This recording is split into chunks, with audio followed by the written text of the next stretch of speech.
उधमपुर गांव में दो जाति के लोग रहते हैं। एक है ऊंची जाति के रईस लोग और दूसरे हैं निचली जाति के गरीब लोग। ऊंची जाति के रईस लोग हमेशा अपने गांव के निचली जाति के लोगों को भला बुरा सुनाते थे। इसके साथ ही उनको बेइज्जत करने के लिए हर निचली जाति के लोगों के नाम के पीछे लाल लगा शब्द का इस्तेमाल करते। एक दिन एक निचली जाति का लड़का सोहन ऊंची जाति के लोगों के ऑफिस में नौकरी की तलाश में आता है। साहब, मेरा नाम सोहन है और मैं नौकरी की तलाश कर रहा हूँ। क्या नाम बताया तुमने अपना? सर, मेरा नाम सोहन है। तुम्हारा नाम सोहन लाल है और तुम नीची जाति के हो, समझे? इसीलिए अपने नाम के पीछे लाल लगाया करो। और हाँ, तुम्हें पता है ना, हमारे ऑफिस में नीची जाति के लोग काम नहीं करते। दफा हो जाओ यहाँ से। सर, मेरे पास डिग्री है और मुझे ऑफिस का सारा काम आता है। तुम्हारे पास डिग्री हो या सोने के बिस्किट, मुझे उससे क्या लेना देना। और हाँ, हो तो तुम निचली जाति के गवार ही ना। इस तरह से अपनी बेइज्जती होते देख सोहन चुपचाप ऑफिस से चला जाता है। सोहन एक पढ़ा लिखा और होशियार लड़का है। कोई भी रईस लोग उसे अपने ऑफिस में काम नहीं दे रहे थे। आज ऑफिस में हुई बेइज्जती की वजह से सोहन रोने लगता है। उसे रोता हुआ देख एक निचली जाति का लड़का सुनील उसके पास आता है। क्या हुआ भाई, रो क्यों रहे हो? भाई, मुझे कोई नौकरी नहीं मिल रही। अच्छा, तो ये बात है। तुम्हें पता नहीं, हम नीची जाति लोगों के लिए कोई काम है ही नहीं। पर मैं कोई अनपढ़ गवार नहीं हूँ, पढ़ा लिखा हूँ और मेरे पास तो डिग्री भी है। भले ही तुम कितना भी पढ़ लिख लो, लेकिन वो लोग इस बात को थोड़ी ना समझेंगे। सही कहा भाई तुमने। आज मैं ऊंची जाति वाले आदमी के ऑफिस में नौकरी की तलाश में गया था। उसने मुझे बेइज्जत करके बाहर निकाल दिया। हमारी किस्मत में सिर्फ अमीर लोगों के कपड़े धोना लिखा है, उनके साथ ऑफिस में बैठकर काम करने के लिए नहीं। और जितना जल्दी हो सके तुम ये बात समझ लो और धोबी घाट में कपड़े धोने के लिए आ जाओ। सोहन समझ जाता है कि उसे नौकरी नहीं मिलेगी, इसलिए वो अगले दिन से धोबी घाट पर कपड़े धोने के लिए चला जाता है। नीची जाति के सभी लोग दिन भर मेहनत करके धोबी घाट पर रईस लोगों के कपड़े धुलकर अपनी रोजी रोटी चलाया करते हैं। पर एक दिन अचानक से कुछ रईस लोग धोबी घाट के सामने कारखाना बनाने के लिए आते हैं और निचली जाति के धोबियों को धोबी घाट खाली करने की धमकी देते हैं। हम लोग यहाँ सामने मैदान में बड़ा कारखाना खोल रहे हैं। तुम सभी लोग ये धोबी घाट छोड़कर यहाँ से कहीं और चले जाओ। पर ये धोबी घाट तो हमारी है, अगर हम इसे छोड़ देंगे तो खाएंगे पिएंगे क्या? तुम वही हो ना जो कुछ दिन पहले मेरे ऑफिस में काम मांगने के लिए आया था? हाँ, मैं वही हूँ जिसे पढ़ा लिखा और डिग्री होने के बावजूद भी आपने काम पर नहीं रखा। बहुत जुबान चल रही है तेरी। भूल गया तू निचली जाति का है। कैसे भूल सकता हूँ साहब, इसी वजह से तो काबिल होने के बावजूद भी मैं यहाँ धोबी घाट में कपड़े धो रहा हूँ और आप बिना डिग्री के भी ऑफिस में कुर्सी में बैठकर बिना मेहनत किए तनख्वाह ले रहे हैं। बदतमीज, तुझे तो मैं बाद में देख लूंगा। अगर तुम लोगों ने आज के आज धोबी घाट खाली नहीं किया तो तुम लोगों को गांव से निकलवा दूंगा। इतना कहकर दीपक गुस्से में वहाँ से चला जाता है। निचली जाति के लोगों के पास धोबी घाट पर काम करने के अलावा रोजी रोटी का दूसरा कोई जरिया नहीं है, इसलिए वो लोग धोबी घाट को खाली नहीं करते हैं। तभी दीपक पंचायत बुलाता है। सरपंच जी, हम लोग धोबी घाट के सामने के मैदान में कारखाना खोलना चाहते हैं, पर इस धोबी घाट की वजह से कोई भी ऊंची जाति का आदमी उस कारखाने में काम करने के लिए तैयार नहीं है। सरपंच खुद ऊंची जाति का है, इसलिए वो दीपक की बात मानकर निचली जाति के लोगों को धोबी घाट खाली करने के लिए कहता है। अगर कारखाना खुलेगा तो इससे हमारे गांव का नाम होगा, इसीलिए आप सभी लोग इस धोबी घाट को खाली कर कहीं और चली जाइए। यही पंचायत का फैसला है। सरपंच साहब, कारखाने के सामने धोबी घाट होने से क्या नुकसान है? तुम पंचायत के फैसले पर उंगली उठाकर पंचायत की नाफरमानी कर रहे हो। साहब, अगर धोबी घाट छोड़ना पड़ेगा तो हम लोग कहाँ जाएंगे, क्या खाएंगे? ये तो तुम ही लोग जानो कि कहाँ जाओगे, क्या खाओगे। बस इस पंचायत का फैसला है कि तुम लोग धोबी घाट खाली कर दो। निचली जाति के लोगों को पंचायत का फैसला मानकर धोबी घाट को खाली करना पड़ता है। सभी लोग अपना सारा सामान लेकर पहाड़ी पर चले जाते हैं और पहाड़ी पर झरने के नीचे कपड़े धोना शुरू करते हैं। सोहन गीले कपड़े को धोने के लिए पहाड़ी पर पटकता है, जिससे पहाड़ी पर लगी धूल मिट्टी साफ हो जाती है और वो जगह चमकने लगती है। सोहन को कुछ भी समझ नहीं आता। उसे लगता है कि सूर्योदय के कारण सूरज की किरण पहाड़ी पर पड़ने के कारण पहाड़ी चमक रही है।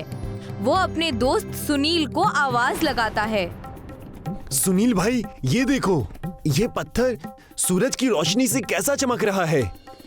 पत्थर की चमक देखने के लिए सुनील पास आता है तो ये देखकर वो चौंक जाता है। ये सूरज की रोशनी से नहीं चमक रहा, बल्कि ये तो सोने का पत्थर है। क्या सच कह रहे हो? मैंने कई साल पहले एक सुनार के साथ काम किया था। सोने की चमक को मैं अच्छी तरह से पहचानता हूँ। चलो देखते हैं और कितने पत्थर हैं सोने के। सोहन और सुनील पहाड़ी के दूसरे पत्थरों पर गीले कपड़े पटकते हैं, जिससे उन पर लगी धूल मिट्टी की परत साफ हो जाती है और सभी सोने के पत्थर चमकने लगते हैं। अरे वाह, ये तो चमत्कार हो गया। ये तो पूरा का पूरा पहाड़ सोने का है। हाँ, इस सोने को बेचकर हम लोग अपने लिए पक्के मकान बना सकते हैं और खुद के लिए एक कारखाना भी खोल सकते हैं। सभी निचली जाति के लोग पहाड़ से कुछ सोना लेकर उसे शहर में ले जाकर बेचते हैं और उससे मिले पैसों से अपने लिए पक्के मकान बनवाते हैं।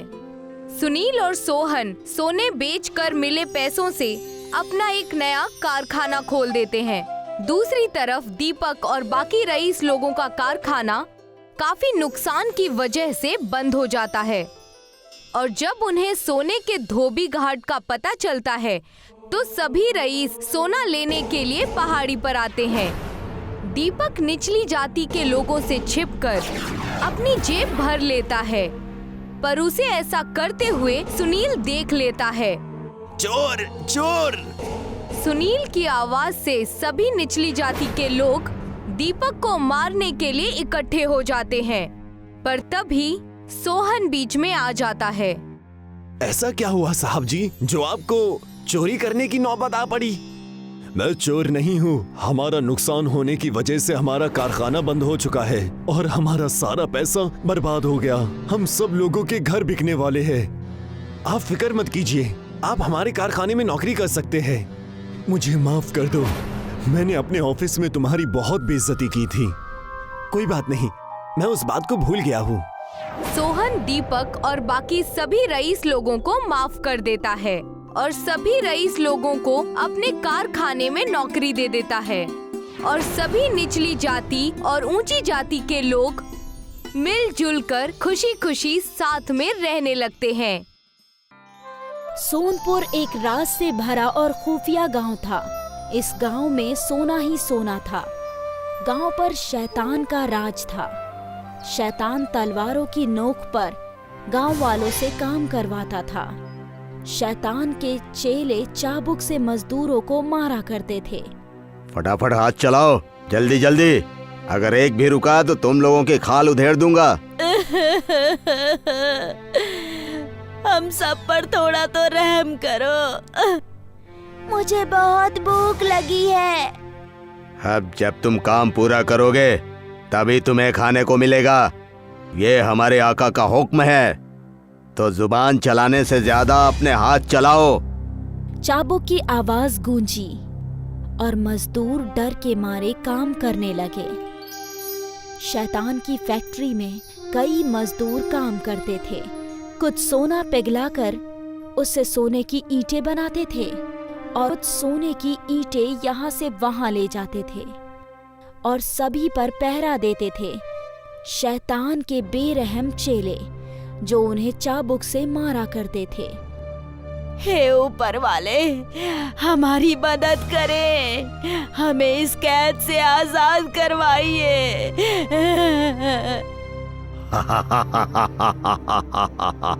यहाँ अब कोई नहीं आएगा, कोई भी नहीं।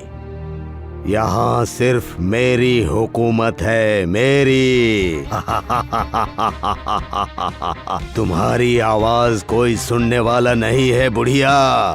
हे महाबली हनुमान, इस शैतान को इसके किए की सजा दीजिए, रहम कीजिए हनुमान।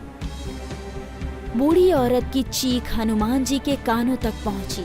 मेरे भक्त मुसीबत में हैं, मुझे उनकी हिफाजत करनी ही होगी। हनुमान जी ने एक युवक का हुलिया बना लिया और उड़ते हुए सोनपुर आ पहुँचे। वो मजदूरों के बीच शामिल हो गए। शैतान का एक चेला बूढ़ी औरत पर चाबुक चलाने ही वाला था कि हनुमान जी ने उसका चाबुक रोक दिया। अरे अरे, रुक जाओ। बूढ़ी अम्मा को क्यों मार रहे हो? उनकी उम्र देखकर तुम्हें रहम नहीं आता क्या? अरे हम शैतान के शागिर्द हैं, हमें किसी पर रहम नहीं आता, ना इस बूढ़ी औरत पर और ना ही तुम पर। शैतान के चेले ने हनुमान जी पर चाबुक बरसाना शुरू किया। हनुमान जी हंसते हंसते चाबुक का दर्द सहने लगे।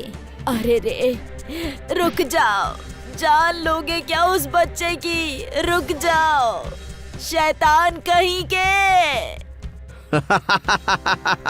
अरे खामोशी से अपना काम करो। हाँ, सब काम कर रहे हैं, तुम उसे मत मारो। ठीक है। शैतान का चेला वहाँ से चला गया और सारे मजदूर काम करने लगे। वो ज़ईफा खातून युवक के पास गई।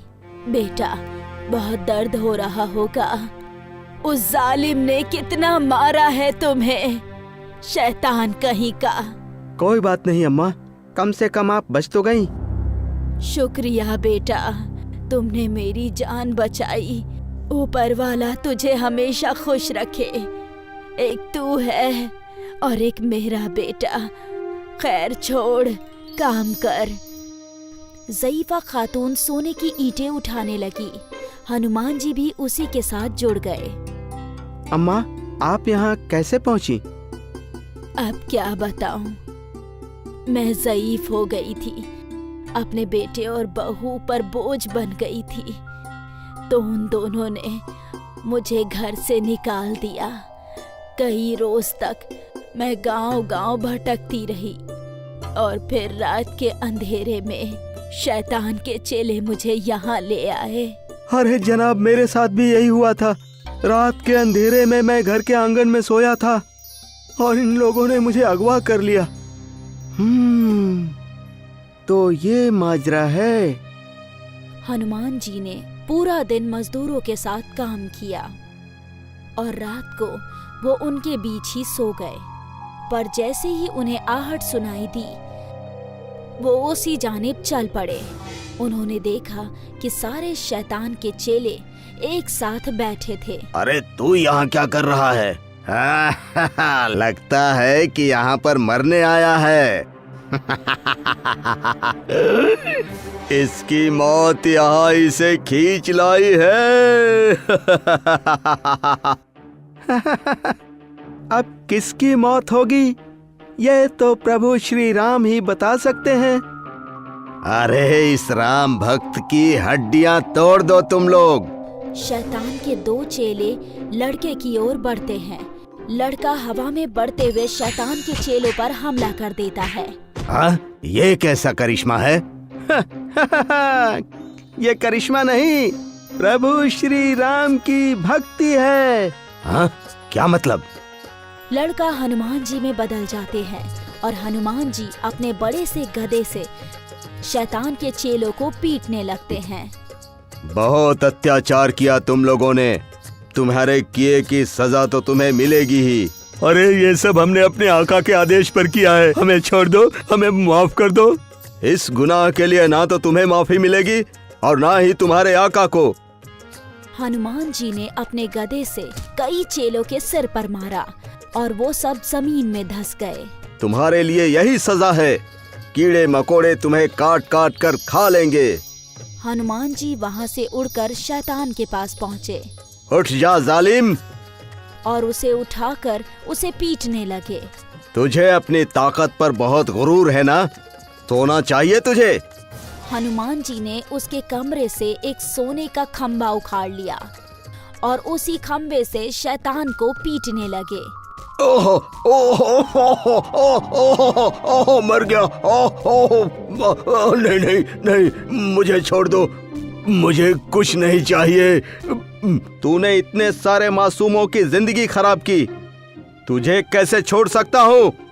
हनुमान जी ने शैतान के सिर पर मारकर उसे भी जमीन में धंसा दिया। शैतान माफी मांगने लगा, पर उन्होंने उसे माफ नहीं किया। फिर हनुमान जी मजदूरों के पास लौटे। सारे मजदूर सो रहे थे। हनुमान जी ने सभी को उठाया और बादलों में उड़ने लगे। हनुमान जी ने हर गरीब मजदूर को उसके घर छोड़ा, सिवाय उस ज़ईफ खातून के। उस ज़ईफ खातून को हनुमान जी ने एक आश्रम के आंगन में छोड़ा और वहाँ से रवाना हो गए। सुबह जब ज़ईफ अम्मा की नींद खुली तो वो हैरान थी, मैं यहाँ कैसे पहुँची। महाबली हनुमान जी की मेहरबानी से इस आश्रम में सब कुछ उन्हीं की मर्जी से होता है। जय हनुमान। हनुमान जी ने अपने भक्त की भी रक्षा की और सारे मजलूमों को भी उनके घर पहुंचा दिया। शैतान और उसके चेले अभी भी जमीन में धंसे पड़े हैं। लगता नहीं कि वो कभी जमीन से बाहर निकल पाएंगे। हनुमान जी ने सब कुछ ठीक कर दिया और सभी की खुशी देखकर हनुमान जी खुद भी मुस्कुराए। जय श्री राम।